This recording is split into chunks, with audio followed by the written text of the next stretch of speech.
നമസ്കാരം. അമേരിക്കയുടെ ഏതെങ്കിലും ഒരു സൈനിക താവളം മറ്റൊരു രാജ്യം ആക്രമിച്ചാൽ നമ്മൾ സ്വാഭാവികമായും എന്താണ് പ്രതീക്ഷിക്കുന്നത്? അമേരിക്കയുടെ തിരിച്ചടിയായിരിക്കും അല്ലേ? പക്ഷെ ഉണ്ടായത് വലിയ ട്വിസ്റ്റാണ്. ഖത്തറിലെ അമേരിക്കൻ സൈനിക താവളം ഇറാൻ ആക്രമിച്ചതിന് പിന്നാലെ വലിയ തിരിച്ചടി ഭയന്ന അമേരിക്കൻ പ്രസിഡന്റ് ഡൊണാൾഡ് ട്രംപ് പ്രഖ്യാപിച്ചത് വെടിനിർത്തലാണ്. 24 മണിക്കൂറിനകം ഇറാനും ഇസ്രയേലും തമ്മിൽ വെടിനിർത്തൽ നിലവിൽ വരുമെന്നാണ് ട്രംപ് പ്രഖ്യാപിച്ചിരിക്കുന്നത്. സൈനിക താവളം ആക്രമിച്ച ഇറാനോട് അമേരിക്ക ക്ഷമിച്ചതാണോ? ട്രംപിന്റെ ഈ ഇറാൻ പേടിക്ക് എന്താണ് കാരണം? വെടിനിർത്തലിലേക്ക് കാര്യങ്ങൾ എത്തിച്ചത് ആരാണ്? ഇറാനെ സഹായിക്കുമെന്ന് റഷ്യൻ പ്രസിഡന്റ് പുടിൻ പ്രഖ്യാപിച്ചത് ഇക്കാര്യങ്ങളിൽ എത്രത്തോളം സ്വാധീനിക്കപ്പെട്ടു? ഇങ്ങനെയുള്ള കാര്യങ്ങൾ പരിശോധിക്കുവാനാണ് ഈ വീഡിയോ. ഇറാന്റെ ഖത്തറിലെ ആക്രമണത്തിന് പിന്നാലെ ഇനി എന്തും സംഭവിക്കുമെന്ന് ലോകമാകെ, പ്രത്യേകിച്ച് ഗൾഫ് മേഖലയാകെ പേടിച്ചിരുന്നപ്പോൾ വന്ന ട്രംപിന്റെ പ്രഖ്യാപനം സത്യത്തിൽ വളരെ ആശ്വാസകരമാണ്. എന്നാൽ ഇസ്രയേൽ ആക്രമണം നിർത്തിയാൽ മാത്രമേ തങ്ങളും നിർത്തൂ എന്നാണ് ഇറാൻ വ്യക്തമാക്കുന്നത്. വെടിനിർത്തൽ സംബന്ധിച്ച് ഒരു കരാറുമില്ല എന്ന് ഇറാൻ വിദേശകാര്യമന്ത്രി അബ്ബാസ് അരാക്ചി മറുപടി പറയുന്നു. ട്രംപിന്റെ പ്രഖ്യാപനത്തോട് ഈ വീഡിയോ എടുക്കുന്നതുവരെ, അതായത് ഞാനിപ്പോൾ നോക്കുമ്പോഴും ഇസ്രയേൽ പ്രതികരിച്ചിട്ടില്ല. അമേരിക്കയുടെ പ്രതികരണം പക്ഷേ ഇസ്രയേലിന്റെ പ്രതികരണമായി നമുക്ക് കണക്കാക്കാം. എന്തായാലും ട്രംപിന്റെ പ്രഖ്യാപനത്തെ വളരെ ആശ്വാസത്തോടെ തന്നെ നമുക്ക് കാണണം. പക്ഷേ ട്രംപ് തങ്ങളുടെ വ്യോമത്താവളം ആക്രമിച്ച ഇറാന് തിരിച്ചടി പോലും നൽകാതെ വെടിനിർത്തൽ കരാറിലേക്ക് പോകുന്നത് എന്തുകൊണ്ട് എന്ന വളരെ പ്രസക്തമായ ചോദ്യമാണ് ഉയരുന്നത്. ഖത്തർ പ്രധാനമന്ത്രി ഷെയ്ഖ് മുഹമ്മദ് ബിൻ അബ്ദുൾ റഹ്മാൻ അൽത്താനിയാണ് വെടിനിർത്തലിന് മധ്യസ്ഥത വഹിച്ചു എന്നാണ് നമുക്ക് മനസ്സിലാക്കാൻ പറ്റുന്നത്. വെടിനിർത്തൽ സന്നദ്ധത അറിയിച്ചത് അമേരിക്കയാണെന്നും വാർത്താ ഏജൻസികൾ റിപ്പോർട്ട് ചെയ്യുന്നു. വെടിനിർത്തലിന് ഇസ്രായേൽ പ്രധാനമന്ത്രി ബെഞ്ചമിൻ നെതന്യാഹുവിൽ നിന്ന് സമ്മതം വാങ്ങിയ ട്രംപ് ഖത്തർ പ്രധാനമന്ത്രിയോട് ഇറാനുമായി സംസാരിക്കാൻ അഭ്യർത്ഥിക്കുകയായിരുന്നു എന്നാണ് വാർത്താ ഏജൻസികൾ റിപ്പോർട്ട് ചെയ്യുന്നത്. ഇറാനിൽ നിന്ന് ഇനി ആക്രമണം ഉണ്ടാകില്ല എന്ന് ഉറപ്പ് വേണമെന്ന് നെതന്യാഹു ആവശ്യപ്പെട്ടു എന്നാണ് വിവരം. അതേസമയം ഇനി ആക്രമിക്കില്ലെന്ന് ഇറാൻ സൂചന നൽകിയതായി വൈറ്റ് ഹൗസും പറയുന്നു.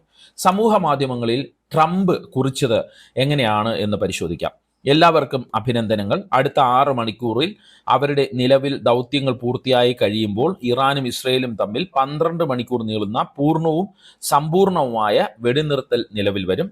ഈ സമയത്തിന് ശേഷം യുദ്ധം അവസാനിച്ചതായി കണക്കാക്കും. ഔദ്യോഗികമായി ഇറാൻ വിരാമം ആരംഭിക്കും. 12 മണിക്കൂറിന് ശേഷം ഇസ്രയേൽ യുദ്ധവിരാമം ആരംഭിക്കും. 24 മണിക്കൂറിന് ശേഷം 12 ദിവസത്തെ യുദ്ധത്തിന് ഔദ്യോഗികമായി അവസാനമാകും. ഓരോ വെടിനിർത്തലിൻ്റെ വേളയിലും മറുപക്ഷം സമാധാനപരമായി നിലകൊള്ളും. എല്ലാം ശരിയായി പ്രവർത്തിക്കുമെന്ന ധാരണയിൽ 12 ദിവസത്തെ യുദ്ധമെന്ന് വിളിക്കാവുന്നത് അവസാനിപ്പിക്കാൻ ആവശ്യമായ ക്ഷമ, ധൈര്യം, ബുദ്ധി എന്നിവയ്ക്ക് ഇറാനെയും ഇസ്രയേലിനെയും അഭിനന്ദിക്കുന്നു. വർഷങ്ങളോളം നീണ്ടു നിൽക്കുകയും മധ്യപൂർവേഷ്യത്തെ മുഴുവൻ നശിപ്പിക്കുകയും ചെയ്യാമായിരുന്ന യുദ്ധമായിരുന്നു ഇത്. പക്ഷേ അങ്ങനെ സംഭവിക്കില്ല, ഒരിക്കലും സംഭവിക്കില്ല. ദൈവം ഇസ്രയേലിനെ അനുഗ്രഹിക്കട്ടെ, ദൈവം ഇറാനെ അനുഗ്രഹിക്കട്ടെ, ദൈവം മധ്യപൂർവ്വ ദേശത്തെ അനുഗ്രഹിക്കട്ടെ, ദൈവം അമേരിക്കയെ അനുഗ്രഹിക്കട്ടെ, ദൈവം ലോകത്തെ ആകെ അനുഗ്രഹിക്കട്ടെ. ട്രംപ് സമൂഹ മാധ്യമങ്ങളിൽ കുറിച്ചതിൻ്റെ ഒരു ട്രാൻസ്ലേഷനാണ് ഞാൻ വായിച്ചത്. എന്തായാലും ഖത്തറിലെയും ഇറാഖിലെയും അമേരിക്കൻ സൈനിക താവളത്തിലേക്ക് ഇറാൻ ആക്രമണം നടത്തിയതോടെ കാര്യങ്ങൾ കൈവിട്ടു പോകുമെന്ന് അമേരിക്ക മനസ്സിലാക്കി എന്ന് വേണം കരുതാൻ. മാത്രമല്ല, മറുഭാഗത്ത് ഇറാന് ശക്തമായ പിന്തുണയുമായി റഷ്യൻ പ്രസിഡന്റ് പുടിൻ രംഗത്തെത്തിയ സാഹചര്യം കൂടി ഇതിനോട് നമ്മൾ കൂട്ടി വായിക്കണം. ഖത്തർ സൈനിക നടപടി ആക്രമിച്ചതിന് ഇറാനോട് പ്രതികാര നടപടി ഉണ്ടാകില്ല എന്നും അവരുടെ എല്ലാ അമർഷവും തീർന്നു കാണുമെന്നും ട്രംപ് സമൂഹ മാധ്യമങ്ങളിൽ പിന്നീട് കുറിക്കുന്നുണ്ട്. മാത്രമല്ല, ഖത്തറിലെ ആക്രമണം വളരെ ദുർബലമായി പോയെന്നും പറഞ്ഞിട്ട് ആക്രമിച്ചത് നന്നായെന്നും ട്രംപ് ജാള്യതയോടെ പരിഹസിക്കുന്നതും സമൂഹ മാധ്യമ കുറിപ്പിൽ നമുക്ക് കാണാം. എന്തായാലും രണ്ടും കൽപ്പിച്ച് ഇറാൻ ഇറങ്ങുകയും റഷ്യ, ചൈന പോലുള്ള ശക്തികൾ പിന്നിൽ അണിനിരക്കുകയും ചെയ്തത് തന്നെയാണ് ട്രംപിൻ്റെയും നെതന്യാഹുവിൻ്റെയും വെടിനിർത്തൽ കരാർ എന്ന് പറയുന്ന ആ ഒരു രീതിയിലേക്ക് കാര്യങ്ങൾ എത്തിയത് എന്ന് തന്നെ നമുക്ക് വിലയിരുത്താം. കൂടാതെ ഗൾഫ് രാജ്യങ്ങളിലെ കടുത്ത സമ്മർദ്ദവും ഈ വിഷയത്തിൽ ഉണ്ടായി എന്നാണ് നമുക്ക് മനസ്സിലാക്കാൻ പറ്റുന്നത്. ഗൾഫ് മേഖലയിലെ അമേരിക്കയുടെ സൈനിക താവളങ്ങൾ ഇറാൻ ആക്രമിക്കില്ല എന്ന് തന്നെയാണ് അമേരിക്ക വിചാരിച്ചിരുന്നത്. പക്ഷേ പശ്ചിമേഷ്യയിലെ തന്നെ അമേരിക്കയുടെ ഏറ്റവും വലിയ സൈനിക താവളമായ അൽ ഉദൈദ് തന്നെ ഇറാൻ ലക്ഷ്യമിടുന്നതാണ് നമ്മൾ കണ്ടത്. 100 വിമാനങ്ങൾ ഒരേ സമയം നിർത്തിയിടാൻ സാധിക്കുന്ന 60 ഏക്കറിലായി പരന്നു കിടക്കുന്ന സൈനിക വിമാനത്താവളമാണ് ഇത്. 1996 സ്ഥാപിച്ച ഇവിടെ 10,000-ഓളം അമേരിക്കൻ സൈനികരുണ്ട് എന്നാണ് കണക്കാക്കുന്നത്. ഇറാഖ്, സിറിയ, അഫ്ഗാനിസ്ഥാൻ തുടങ്ങിയ രാജ്യങ്ങളിലെ സൈനിക നീക്കങ്ങൾ നടത്തിയിരുന്നത് ഇവിടെ നിന്നാണ്. അതായത് അത്രത്തോളം നിർണായകമായ സൈനിക താവളം അവിടെയാണ് ഇറാൻ ലക്ഷ്യമിട്ടത്, അല്ലെങ്കിൽ ഇറാൻ ആക്രമണം നടത്തിയത്.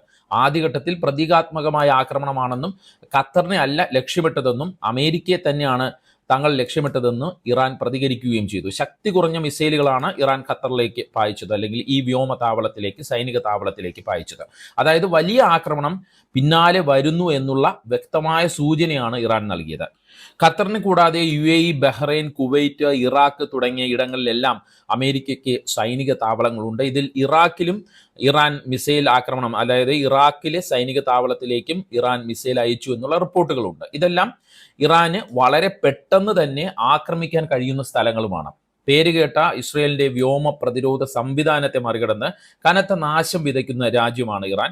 1500 കിലോമീറ്റർ അകലെയുള്ള ഇസ്രയേലിൽ അങ്ങനെ ആക്രമണം നടത്താമെങ്കിൽ ഗൾഫ് മേഖലയിലെ സൈനിക താവളങ്ങൾ ഒട്ടും സുരക്ഷിതമല്ല എന്ന് അമേരിക്ക മനസ്സിലാക്കിയെന്ന് വേണം നമ്മൾ ഇതിൽ നിന്ന് മനസ്സിലാക്കിയെടുക്കാൻ. മാത്രമല്ല, ഒരാഴ്ച കൊണ്ട് ഇറാനെ തോൽപ്പിക്കാമെന്ന് വിചാരിച്ചാണ് ഇസ്രയേലും അമേരിക്കയും ആക്രമണം തുടങ്ങിയത്. പക്ഷേ അത് 12 ദിവസത്തോളം എത്തി നിൽക്കുന്നു. അപ്പോഴും പിന്തിരിയാതെ പുതിയ പുതിയ മിസൈലുകളുമായി ഇറാൻ ആക്രമണം തുടരുന്ന ഒരു നിലയുമുണ്ട്. കൂടാതെ ഹോർമൂസ് കടലിടുക്ക് അടയ്ക്കുമെന്നും ചെങ്കടലിൽ ആക്രമണം ശക്തമാക്കുമെന്നും ഇറാന്റെ ഭീഷണിയും നിലവിലുണ്ട്.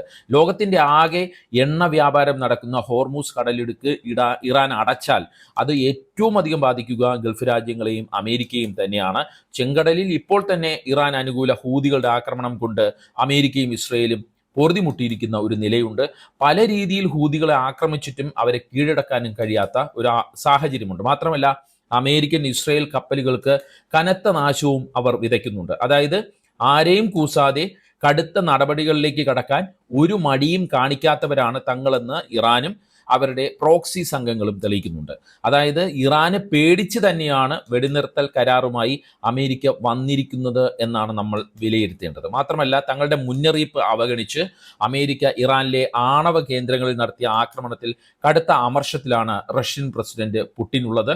അതുകൊണ്ട് തന്നെ ഇറാനെ സഹായിക്കാമെന്ന് കഴിഞ്ഞ ദിവസം ഇറാൻ വിദേശകാര്യമന്ത്രി അബ്ബാസ് അരാക്ചിയുമായുള്ള ചർച്ചയിൽ പുടിൻ നേരിട്ട് തന്നെ വ്യക്തമാക്കിയിരുന്നു.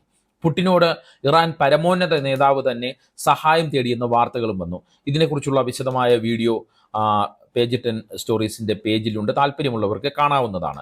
റഷ്യയെ കൂടാതെ ചൈനയും ഇറാനു വേണ്ടി രംഗത്ത് വന്ന ഒരു സാഹചര്യമുണ്ട്. ഉത്തര കൊറിയയും ഇറാന് സൈനിക സഹായം നൽകാൻ തയ്യാറാണ് എന്നുള്ള സൂചന നൽകിയിട്ടുണ്ട്. അതായത് ഇസ്രയേലിന്റെ വാക്കുകേട്ട് ഇറാനെ തൊട്ടതിൽ വലിയ നഷ്ടം തന്നെ ഉണ്ടാകുമെന്ന് തിരിച്ചറിയുകയാണ് അമേരിക്ക എന്ന് വേണം മനസ്സിലാക്കാൻ. മാത്രമല്ല, ഇസ്രയേലും ഇറാന്റെ ആക്രമണത്തിൽ അവരുടെ ചരിത്രത്തിൽ ഇല്ലാത്ത തിരിച്ചടികൾ നേരിടുകയാണ്. അതുകൊണ്ട് തന്നെ നെതന്യാഹുവിനെതിരെ വലിയ രീതിയിലുള്ള ജനരോഷവും ഇസ്രയേലിൽ ഉയരുന്നുണ്ട്. അതായത് ഇക്കാര്യങ്ങളെ നമുക്ക് ഇങ്ങനെ കൺക്ലൂഡ് ചെയ്യാമെന്ന് തോന്നുന്നു. അങ്ങനെയൊന്നും ഇറാനെ കീഴടക്കാൻ കഴിയില്ല എന്ന് അമേരിക്കയ്ക്കും നെതന്യാഹുവിനും മനസ്സിലായി. മാത്രമല്ല, ഗൾഫ് മേഖലയിലും ആക്രമണം നടത്താൻ ഇറാന് മടിയില്ല എന്നും മനസ്സിലായി. ഹോർമൂസ് കടലിടുക്കിലേക്കും ചെങ്കടലിലേക്കും വരുന്ന കപ്പലുകളെ ഇറാൻ തടയും എന്നുള്ള കാര്യവും ഇസ്രയേലും അമേരിക്കയും ഉറപ്പിക്കുന്നു. മാത്രമല്ല, ഇറാന് എല്ലാ പിന്തുണയുമായി റഷ്യയും ചൈനയും പോലുള്ള വൻ ശക്തികൾ അണിനിരക്കുന്ന ഒരു സാഹചര്യവും ഉരുത്തിരിയുന്നു. ഇതെല്ലാം കൊണ്ട് തന്നെ വെടിനിർത്തൽ തന്നെയാണ് ഇപ്പോൾ അഭികാമ്യമെന്ന തിരിച്ചറിവിലേക്ക് അമേരിക്കയും ഇസ്രയേലും എത്തിച്ചേർന്നിരിക്കുന്നു. അല്ലെങ്കിൽ ഇറാന് നൽകാൻ കഴിയുന്ന തിരിച്ചടികളിൽ പേടിച്ച് അവർ എത്തപ്പെട്ടിരിക്കുന്നു എന്ന് വേണമെങ്കിലും വിലയിരുത്താം. എന്തായാലും പേടിച്ചിട്ടായാലും നഷ്ടം കണ്ടിട്ടായാലും വെടിനിർത്തലിലേക്ക് കാര്യങ്ങൾ വന്നത് തീർത്തും ആശ്വാസകരമായ കാര്യമാണ്. അല്ലെങ്കിൽ ഗൾഫ് മേഖല ആകെ അസ്ഥിരമാകുന്ന ഒരു സാഹചര്യത്തിലേക്ക് ഇപ്പോഴത്തെ സംഘർഷം നയിക്കുമായിരുന്നു. എല്ലാവരും സമാധാനം വെച്ചു പുലർത്തട്ടെ എന്ന് നമുക്ക് ആശംസിക്കാം. ലോക സമാധാനത്തിന് തന്നെ ഭീഷണിയായ നെതന്യാഹുവിൻ്റെ മനസ്സിൽ പുതിയ കുടില ബുദ്ധികൾ ഉദയം ചെയ്യരുതേ എന്ന് നമുക്ക് പ്രത്യാശിക്കാം. നന്ദി, നമസ്കാരം.